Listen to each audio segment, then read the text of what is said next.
और इस बीच एक और बड़ी खबर प्रयागराज से। इस वक्त की बड़ी खबर, प्रयागराज पहुंची एटीएस की टीम। आईएसआई कनेक्शन को लेकर अतीक से पूछताछ, पाकिस्तानी हथियारों को लेकर भी अतीक से पूछताछ।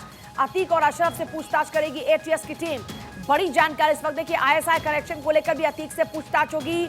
अतीक का बेटा, उसका सूर्यास्त हो चुका है और अब पाकिस्तानी हथियारों को लेकर अतीक अशरफ से होगी पूछताछ। एटीएस की टीम पूछताछ करेगी अतीक और अशरफ से। देखिए अब दोनों के चेहरे लटके हैं। कभी तूती बोला करती थी इसी प्रयागराज में, लेकिन आज चेहरा देखिए इनका लटका हुआ चेहरा। नजरें उठाने तक की अब इनकी हिम्मत और हिमाकत नहीं। जहां लोग इनके सामने नजरें उठाकर नहीं गुजर सकते थे, आज ये नजरें झुकाए बैठे हैं। ये होती है वक्त की मार। किसी ने सही कहा है कि जब पाप का घड़ा फूटता है तो अंजाम बहुत बुरा होता है। और ये इन दोनों भाइयों को समझ में आ रहा होगा कि इनके गुनाहों की सजा कैसे इनको मिल रही है। एक बेटा जा चुका है, बाकी की और सलाखों के पीछे हैं। खुद पर भी इस वक्त तलवार लटकी हुई है और अब नए नए और खुलासे हो रहे हैं। इनके जो जो बुरे कारनामे रहे हैं, हर एक का हिसाब हो रहा है। प्रयागराज पहुंची एटीएस की टीम। ये बड़ी जानकारी इस वक्त। आईएसआई कनेक्शन को लेकर अतीक से पूछताछ होगी।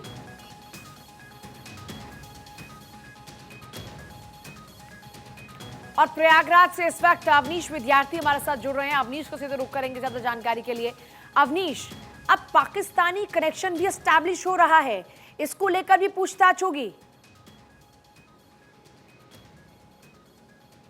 बिल्कुल होगी, क्योंकि ये बेहद गंभीर बात है। शायद इस घटना से भी बड़ी गंभीर बात है जब किसी ऐसे शख्स का जो लोकसभा का सांसद रहा हो, विधानसभा का सदस्य रहा हो, एक रसूख रहा हो कि इलाके में, और वो इस तरीके से उसके संबंध आईएसआई या इस तरीके से कश्मीर में जो काम करे दहशतगर्द हैं उनके साथ इस्टेब्लिश होता है। वो आईओ को अपने बयान में इस तरह की बातें कहता है तो फिर ये मामला ज्यादा गंभीर हो जाता है। और इसीलिए इस मामले में कहीं जो है भूमिका दिखाई पड़ती है आगे चल करके जो है यूपी एटीएस की टीम यहाँ पर पहुंच चुकी है। इसके अलावा एसटीएफ पूछताछ करेगी। तमाम पूछताछ के लिए सिलसिलेवार सवालों का एक सिलसिला तैयार किया गया है। करीब 200 सवाल तैयार किए हैं प्रयागराज पुलिस ने रफ में। लेकिन यूपी एटीएस का अपना प्रोफेशनल तरीका है, वो अपने प्रोफेशनल तरीके से सवाल पूछेंगे। यूपी एटीएस की टीम भी पूछेगी। ये भी कहा जा रहा है कि पंजाब तक जरूरत पड़ेगी तो ले जाया जा सकता है अतीक अहमद को, क्योंकि जो बात उसने कही है कि उसके कनेक्शन इस तरीके से हैं, इस तरीके से हथियार किस तरीके से वो अरेंज करने की कोशिश कर रहा है, किस तरीके से उसने घटना में जो प्रयुक्त हथियार थे उनका इंतजाम किया, किन लोगों की मदद उसने इस पूरे घटनाक्रम के बाद ली है, तो उन तमाम कड़ियों को जोड़ने की कोशिश होगी।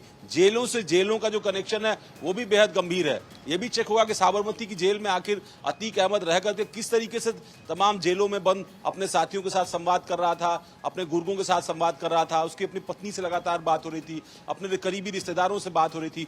घटना के बाद भी ये सिलसिला लगातार जारी रहा जब सबको पता चल गया कि अतीक अहमद का जो है इस तरीके के मामले में इन्वॉल्वमेंट है। तो इन तमाम एस्पेक्ट्स पर स्टेट पुलिस भी जांच करेगी, वो चाहे गुजरात पुलिस हो या इस पूरे मामले में मुंबई पुलिस हो या राजस्थान की पुलिस हो, जहां पर उसने अपने बच्चे को छिपाने के लिए हर मुमकिन कोशिश की थी। ये अलग बात है कि बहुत सारा जिस तरीके से लगातार यूपी एसटीएफ पर प्रयागराज पुलिस का दबाव था इस पूरे मामले में, वो दबाव असर किया और उसका नतीजा रहा कि इन सभी को भाग करके वापस उत्तर प्रदेश की सीमा की तरफ आना पड़ा, क्योंकि इनकी लोकेशन लगातार ट्रैक हो रही थी।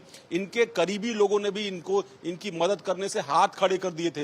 ये बेहद जरूरी चीज है, क्योंकि अतीक अहमद को इस बात का भरोसा था कि उसका साम्राज्य इतना मजबूत है, इतना सशक्त है कि अगर वो अपने नेटवर्क में अपने बच्चों को, अपने शूटर्स को, अपनी पत्नी को भेजेगा तो उसको मदद मिलेगी। लेकिन बहुत सारे ऐसे लोग जो उसके साथी थे, उसके साथ उसके मददगार थे, लगातार उसके काम धंधे में भी शामिल थे, लेकिन उन्होंने इस मामले में उसकी मदद करने से हाथ खड़ा किया। उसका नतीजा हुआ कि जब इस मामले में आगे इन्वेस्टिगेशन बढ़ती गई, सख्ती बढ़ती गई यूपी एटीएस की, यूपी पुलिस की, तो जो तरीके थे, प्रोफेशनल तरीके, इलेक्ट्रॉनिक सर्विलांस, डिजिटल सर्विलांस के माध्यम से जब ट्रैकिंग की गई और लोकेशन दर लोकेशन ट्रैक होने लगी, तब मुश्किल हो गया इन शूटर्स का बचना। और एक के बाद एक 4 शूटर्स जिनके इनकाउंटर में मौत हो चुकी है, अलग अलग तरीके से इस मामले में शामिल थे। 2 शूटर जो मुख्य तौर पर शामिल थे, असद, अतीक अहमद का खुद का बेटा, चश्मो चिराग, जिस पर उसकी पूरी काली दुनिया जो है वो आधारित थी, जिस तरीके से उसने उसकी क्रिमिनल लॉन्चिंग की थी उमेश पाल हत्याकांड के माध्यम से,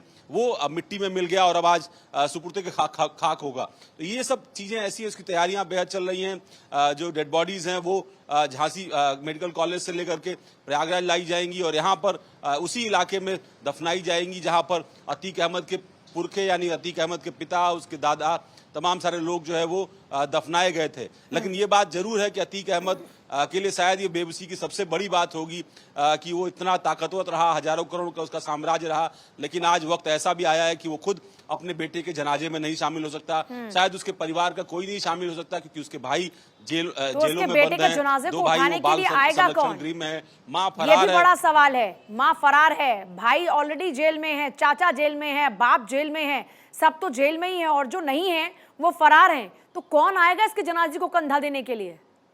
क्योंकि जानकारी ये भी है कि इसके परिवार के लोगों ने तो हाथ खड़े कर दिए हैं। देखना होगा, लेकिन नहीं, देखिए बात सही है कि मुश्किल है, और ये घटना जब हुई है सामने तो लोग तो आएंगे, क्योंकि जो स्थानीय लोग होंगे, जिन लोगों पे उसका प्रभाव होगा, जो आर्थिक तौर पर, सामाजिक तौर पर उससे जुड़े हुए होंगे या जिनका लाभ उससे हुआ होगा, वो हो सकता है वो जुड़े। कुछ एक लोग वहां पर पहुंचे, वहां पर इस प्रक्रिया को अंजाम देने में मदद करें, लेकिन परिवार का कोई शख्स नहीं होगा, खानदान का कोई शख्स नहीं होगा, कोई अपना सगा नहीं होगा। और यही वजह है कि देखिए आप 2 दिन से तलाश करते करते अब आज उसके नाना और मौसा वहां पहुंच रहे हैं, वो डेड बॉडीज लेकर के आएंगे। अब ये भी उम्मीद की जा रही थी कि शाइस्ता परवीन मां है, शायद हो सकता है देर रात सरेंडर कर दे, क्योंकि बगैर सरेंडर किए वो इस प्रक्रिया में भाग नहीं ले पाएगी। छुट्टी भी है, लिहाजा अदालत का भी दरवाजा खटखटाया नहीं जा सकता। अतीक अहमद के वकीलों ने भी कल देर शाम से लगातार माथापच्ची की, किसी तरीके से इसकी परमिशन मिल जाए, या जो उसके भाई हैं जेलों में बंद हैं उनको किसी तरीके से परमिशन मिल जाए, लेकिन वो भी परमिशन उनको नहीं मिल पाई है। तो ये एक पूरा काला साम्राज्य अतीक अहमद का बार-बार कह रहे हैं, जो अपडेट है असद के एनकाउंटर से जुड़ी बड़ी खबर में आपके पास वापस लौटू। शव लेने झांसी नहीं जाएगा परिवार, रास्ते में रुके असद के नाना और मौसा, पुलिस खुद प्रयागराज लेकर आएगी शव। देखिए परिवार अब शव लेने तक नहीं जा रहा है, रास्ते में असद के नाना और मौसा रुक गए हैं। अवनीश का इसको लेकर रुक करेंगे। अवनीश, नाना मौसा सब अब किनारा कर रहे हैं, क्योंकि सबको पता है जो आगे हाथ बढ़ाएगा उसके पास बुलडोजर आएगा। देखिए ये भी एक स्थिति है, और दूसरी बात ये कि हर कोई आदमी गुनाह में हिस्सेदार नहीं बनता। मुनाफे में तो सब हिस्सेदार बनते हैं, पर गुनाह में कोई हिस्सेदार नहीं बनता। और शायद यही वजह है कि जब अतीक अहमद की तूती बोलती थी तो उसके रिश्तेदार बन भी गए, रिश्तेदार करीबी भी हो गए। बहुत सारे ऐसे बिजनेसमैन, बहुत सारे ऐसे लोग जिन्होंने उसके कद का, उसके आपराधिक इतिहास का, उसके सियासी इतिहास का लाभ उठाया होगा। इस शहर में, प्रयागराज में जहां मैं मौजूद हूं, यहाँ बहुत सारे लोग उसकी मदद से आगे भी बढ़े होंगे, वो खुद भी उनकी मदद से अपना साम्राज्य बढ़ाने में जो है वो आगे रहा होगा। लेकिन अब जब बुरा वक्त आया है और एक के बाद एक लगातार कानूनी शिकंजा कसता जा रहा है, योगी सरकार ने एक प्रतिबद्धता दिखाई है अपराध के खिलाफ, और वो प्रतिबद्धता पिछले लंबे सिलसिले से चल रही है। आप पिछले 2-3 सालों का अगर आकलन करें तो आपको अंदाजा लगेगा कि 1000 करोड़ रुपए से ज्यादा की संपत्ति खुद अतीक अहमद की इसी शहर में जब्त हो गई है। एनकाउंटर की एफआईआर कॉपी सामने आई है, ये बड़ी जानकारी आपके पास। अवनीश वापस लौट रहे हैं। एफआईआर कॉपी में एनकाउंटर की पूरी रिपोर्ट है। पहले बदमाशों ने फायरिंग की, मुठभेड़ में करीब 40 राउंड फायर हुए। पुलिस ने भाग रहे असद गुलाम को रुकने को कहा, बाइक से गिरने के बाद दोनों ने फायर करना शुरू कर दिया। पुलिस की जवाबी कार्रवाई में घायल हुए दोनों, पुलिस के पास पहुंचने पर दोनों कराह रहे थे। अस्पताल में दोनों को मृत घोषित किया गया। देखिए ये रिपोर्ट कहती है कि दोनों को अस्पताल में मृत घोषित किया गया। जब पुलिस इनके पास पहुंची तो दोनों उस वक्त कराह रहे थे। ये बड़ी खबर इस वक्त आपको बता रहे हैं। देखिए असद और गुलाम को रुकने को कहा, पुलिस ने एफआईआर कॉपी में लिखा है कि दोनों को रुकने के लिए कहा, लेकिन दोनों रुके नहीं, बाइक से गिरे और बाइक से गिरने के बाद दोनों ने फायर शुरू कर दिया। असद एनकाउंटर की एफआईआर कॉपी की तस्वीर आप देख रहे हैं, जिसमें एफआईआर कॉपी में एनकाउंटर की पूरी रिपोर्ट लिखी गई है। और पहले बदमाशों ने फायरिंग की, कॉपी में लिखा गया एफआईआर की, और 40 राउंड फायर हुए। पुलिस ने कहा भाग रहे असद गुलाम को हमने रुकने को कहा, बाइक से गिरने के बाद फायर शुरू कर दिए। पुलिस की जवाबी कार्रवाई में दोनों घायल हो गए। जब पुलिस उनके पास पहुंची तो दोनों कराह रहे थे। अस्पताल में दोनों को मृत घोषित कर दिया गया। अवनीश विद्यार्थी लगातार बने हमारे साथ में। अवनीश, एफआईआर की कॉपी भी सामने आ चुकी है, जिसमें बाकायदा बताया जा रहा है कि किस तरीके से एनकाउंटर हुआ, क्या परिस्थितियां रही, कब पुलिस ने फायर किया, हुआ एग्जैक्टली क्या था। ये देखिए, अगर आप एफआईआर की ही बात करें, एफआईआर दरअसल इसलिए लिखी जाती है कि इनकाउंटर के बाद उसकी कानूनी प्रक्रिया होती है, बाकायदा मजिस्ट्रियल इंक्वायरी होती है इनकाउंटर्स की, और उस प्रक्रिया के बाद जो है उसको ऑथेंटिक माना जाता है। ये जो पूरी एफआईआर की कॉपी है उसमें बहुत साफ तौर पर जिक्र है कि किस तरीके से जो गुड्डू है उसके बारे में जानकारी मिली थी यूपी एसटीएफ की टीम को कि ये आसपास के इलाकों में किसी एक शख्स का नाम सतीश पांडे बताया गया है। सतीश पांडे के घर आकर के रुका था, लेकिन जब पुलिस वहां पहुंची है तो उससे पहले वो वहां से फरार हो गया था। अब उसकी ट्रैकिंग करते करते वहां आसपास पुलिस ने मुखबिर खड़े किए और उन मुखबिरों से ही पता चला कि पातारसी सुरागसी जो है वो इलाका है मामूर जो है उस के आसपास का। इस जगह पर जो है ये जानकारी मिली थी कि असद और गुलाम के होने की संभावना है। पुलिस वहां पहुंची तो पुलिस को ये पता चला कि वो वहां से अभी अभी निकले हैं। एक बार फिर पुलिस को ऐसा लगा कि उनके हाथ खाली रह गए, जैसे गुड्डू मुस्लिम के बारे में मेरठ के अंदर था कि 4 मिनट पहले यूपीएसटीएफ की टीम के पहुंचने के वो वहां से फरार हो गया था। तो इस बात को अंदेशा था यूपीएसटीएफ की टीम को भी कि उसके हाथ इस बार खाली रह गए। लेकिन जैसे ही टीम ने जो दूसरी बैकअप टीम थी उसने बाइक पर सवार इन दोनों को देखा, लगातार पीछा किया गया और वो परीक्षा डैम के इलाके में जो सुनसान इलाका था उस इलाके में जाकर के जो है कहीं छिपने की कोशिश कर रहे थे। और तभी पुलिस की दोनों यूनिट्स ने उनको चारों तरफ से घेर लिया, फायर एक्सचेंज हुआ और उस वापस लौट रहे हैं आपके पास में। इस बीच एक और बड़ी खबर आ रही है इसी पूरे मामले को लेकर जुड़ी हुई। असद का शव पुलिस लेकर आएगी प्रयागराज। शव को अतीक के ससुर को नहीं सौंपा जाएगा। सुरक्षा कारणों से ससुर को शव नहीं दिया जाएगा। करीब 12 बजे पुलिस झांसी से शव लेकर निकलेगी। प्रयागराज में अतीक के ससुर को शव सुपुर्द किया जाएगा। ये बड़ी जानकारी इस वक्त। असद का शव पुलिस लेकर आएगी प्रयागराज। शव को अतीक के ससुर को नहीं सौंपा जाएगा। ससुर को शव नहीं दिया जाएगा।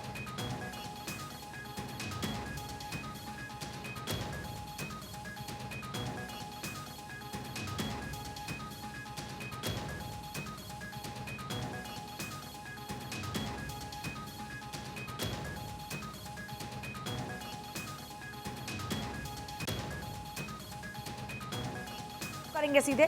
शकील, आपके पास क्या जानकारी है? शव ससुर को सुपुर्द किया जाएगा अतीक के, कौन करेगा अंतिम संस्कार?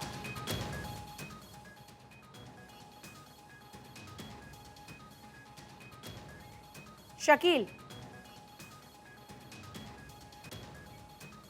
शकील आप सुन पा रहे हैं हमें? चलिए, शायद आवाज नहीं पहुंच पा रही। शकील का फिर से रुक करेंगे। देखिए, लेकिन अभी जानकारी यह है कि पहले जो परिवार के लोग हैं बाकी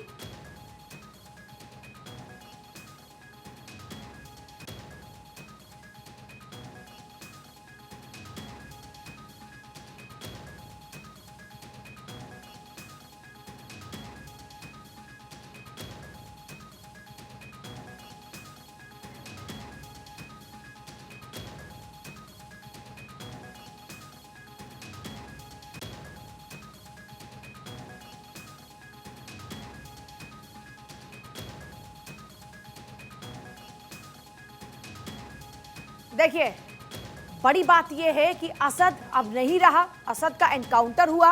पुलिस ने बकायदा पूरी एफआईआर रिपोर्ट में बताया है कि किस तरीके से एनकाउंटर हुआ, क्या परिस्थितियां थी। ढूंढा गुड्डू मुस्लिम को जा रहा था, लेकिन गुड्डू मुस्लिम मौके पर नहीं मिला। उसी दौरान में पुलिस जो वहां पर लगातार तलाशी कर रही थी, ढूंढ रही थी गुड्डू मुस्लिम को। उसी दौरान में इन दोनों को पुलिस ने बाइक पर जाते हुए देखा। दोनों को रोकने के लिए कहा, दोनों नहीं रुके, बाइक से गिरे, फायर शुरू कर दिया। जवाबी फायर में पुलिस ने भी फायर किया। दोनों को गोली लगी। जब पुलिस वहां पहुंची थी तो दोनों कराह रहे थे। अस्पताल में दोनों को मृत घोषित किया गया। अब सबसे बड़ा सवाल यह है कि सुपुर्दे खाक के लिए शव किसके पास होगा? कौन सुपुर्दे खाक करेगा असद को? कौन जनाजे को कंधा देगा? शकील की तरफ रुख करेंगे। शकील, सुरक्षा कारणों से पुलिस खुद शव लेकर जा रही है, लेकिन शव किसे सुपुर्द किया जाएगा? कौन है अतीक के वो परिवार वाले जिनको पुलिस शव सौंपेगी?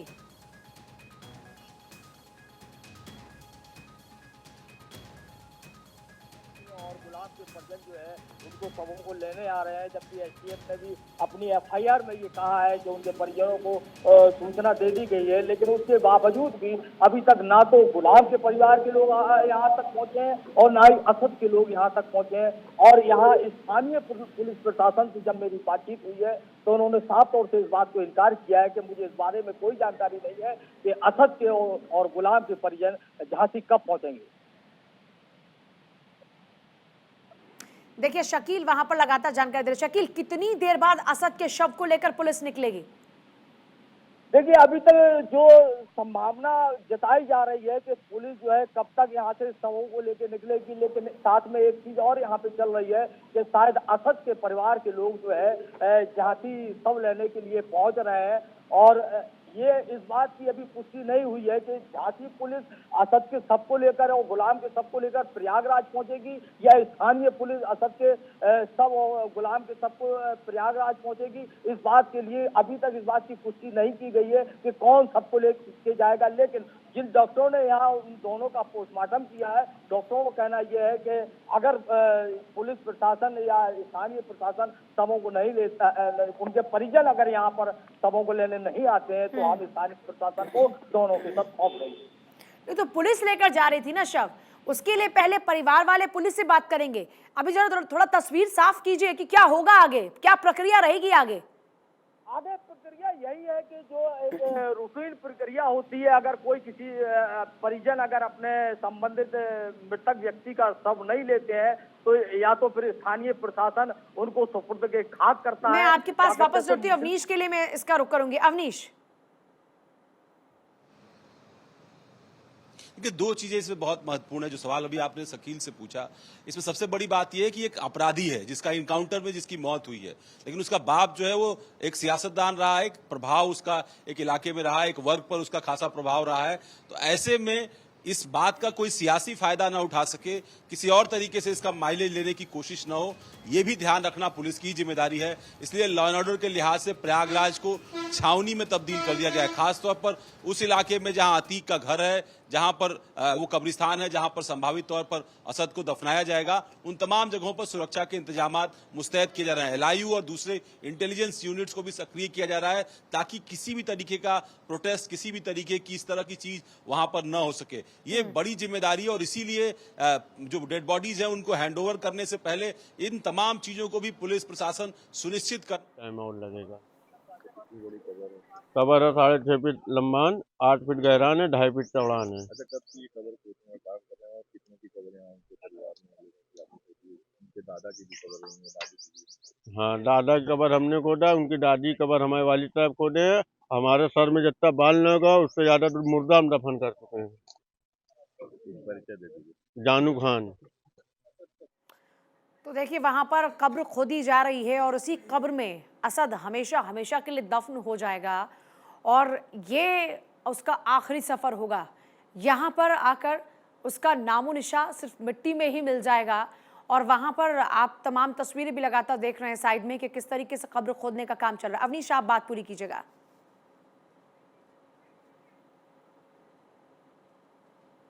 क्या चुनौतियां हैं पुलिस के सामने, जिनको भी पुलिस समझ रही है और इसीलिए इन तमाम चीजों में अपनी भूमिका को देखते हुए ही सारे निर्णय लिए जा रहे हैं। परिवार उसमें जरूर शामिल किया जाएगा, लेकिन किस रूप में शामिल किया जाएगा ये पुलिस भूमिका तय करेगी। अंतिम संस्कार तक सुरक्षा कारणों से भी बहुत सारी चीजों का एहतियात बरतना जिम्मेदारी है पुलिस की और इसलिए आखिरी वक्त तक पुलिस की पूरी टीमें जो है वहां पर रहेंगी। इस बात की पूरी तैयारी की जा रही है। इंटेलिजेंस यूनिट्स वहां रहेंगी ताकि किसी भी तरह की अनहोनी या किसी तरह के लॉ एंड ऑर्डर को लेकर के चैलेंज जो है वो ना हो सके। आरएएफ की बाकायदा उन प्रभाव वाले इलाकों में तैनाती की गई है ताकि शांति व्यवस्था कायम रहे। जरूरत पड़ने पर आज देर शाम उस इलाके में फ्लैग मार्च भी प्रयागराज पुलिस की ओर से हो सकता है। तो ये तमाम सारी चीजें पुलिस की तैयारी में है। साथ ही साथ पूछताछ के लिए भी बेहद कम वक्त है, 4 दिनों का वक्त है। तो ये हो सकता है कि पुलिस फर्दर रिमांड भी 17 तारीख को अतीक अहमद और अशरफ की मांगे, ये भी एक संभावना है। लेकिन इन 3 दिनों में उसको इतनी मशक्कत करनी पड़ेगी कि जो प्राथमिक सवाल हैं इस हत्याकांड से जुड़े हुए उनकी गुत्थियां वो सुलझाए। अतीक अहमद और अशरफ से कुछ उस तरह के चीजें, एविडेंसेज हासिल किए जाएं जिनके बल पर ये बात अदालत में पुरजोर तरीके से कही जा सकी। पर बड़ी बात तो अवनीश ये है कि इस पूरे मामले में जो जो अपराधी तस्वीरों में नजर आ रहे थे वो तो एनकाउंटर में ढेर हो चुके हैं। अब तो साजिश किसने की, किस तरीके से साजिश को अंजाम दिया गया, इस साजिश के पीछे कौन कौन से वो चेहरे हैं जो पर्दे के पीछे बैठकर प्लान कर रहे थे, अब तो उन्हीं का राज खुलना बाकी है। लेकिन यही सबसे बड़ा राज है। आपको इस चीज को समझना होगा कि इस तरह के आपराधिक माफिया वो खुद घटनाक्रमों को अंजाम नहीं देते। इसीलिए सबको हैरानी हुई जब उसने अपने बेटे को इसमें लॉन्च किया। उसके बेटे की जब तस्वीर आई तो प्रयागराज ही नहीं बल्कि अपराध की दुनिया की समझ रखने वाले लोगों को भी हैरानी हुई कि अतीक अहमद ने इस हत्याकांड में अपने बेटे को क्यों झोंक दिया। लेकिन ये कहा जा रहा है कि एक तो अतीक अहमद खुद चाहता था कि उसके आपराधिक जो उसका आपराधिक मुकुट है वो उसका बेटा धारण करे और सियासी तौर पर और आपराधिक तौर पर उसकी चीजों को संभाले। दूसरी चीज वो खुद सरफिरा था। असद की तमाम ऐसी व्यक्तिगत चीजें जो कल भी हम लोग चर्चा कर रहे थे कि ऐसी थी जो बताती है कि वो खुद सरफिरा था, उसको इससे फर्क नहीं पड़ता था। वो छोटे छोटे मामलों में अतीक अहमद के खुद पहुंच जाया करता था और उसके गुर्गों के साथ और पहुंच करके लोगों को धमकाना, उनकी कनपट्टी पर पिस्टल रखना, बाइक से उनकी गाड़ियों को टक्कर मार देना, महंगी गाड़ियों में चलना, तेज रफ्तार वाली गाड़ियों में चलना। और असलहों का शौक तो ऐसा था कि देखिए जो अभी असलहे भी उसके पास से पाए गए वो अत्याधुनिक असलहे हैं जिनको मॉडिफाइड किया गया था। यानी जो असलहे ऑलरेडी बहुत एडवांस थे उनको भी मॉडिफाइड कर करके इस्तेमाल किया जा रहा था। तो ये सारे शौक उसके थे और वो शौक ही जो है उसको मौत तक ले गए, इस गुनाह तक लेकर के गए। और जाहिर सी बात है ये बात, अतीक ने जो उसकी लॉन्चिंग पैड के लिए सोची थी वही लॉन्चिंग पैड उसकी मौत का कारण बन गया। उमेश पाल हत्याकांड में जिसे लॉन्च किया वही उमेश पाल उसकी मौत की वजह भी बना है और उसके गुनाहों की सजा उसे मौत के रूप में मिली है। लेकिन अभी अवनीश सबसे बड़ा सवाल यही है, जैसा हम लगातार जान रहे हैं कि अभी क्या शाइस्ता परवीन सामने आएगी, क्योंकि कुछ भी हो चाहे वो आपराधिक गतिविधि में शामिल हो, लेकिन एक माँ कम से कम आखिरी बार तो अपने बेटे के चेहरे को देखना चाहेगी। और जैसा आपने भी जिक्र किया कि कोर्ट बंद है और यहीं पर शायद बड़ी मुश्किल फंसी हुई है जिसके लिए काफी मशक्कत कर रहे हैं अतीक के वकील।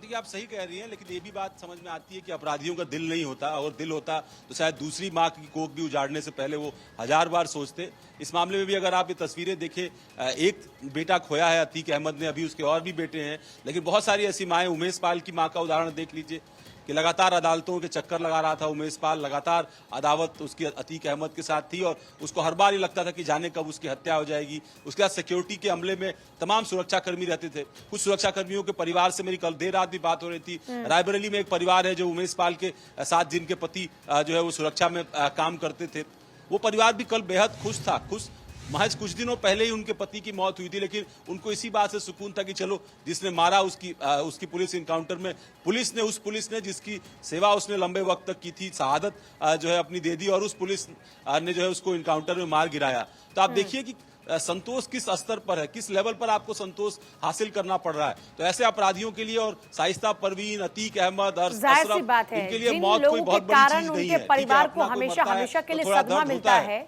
उनको ये सुकून का क्षण जरूर है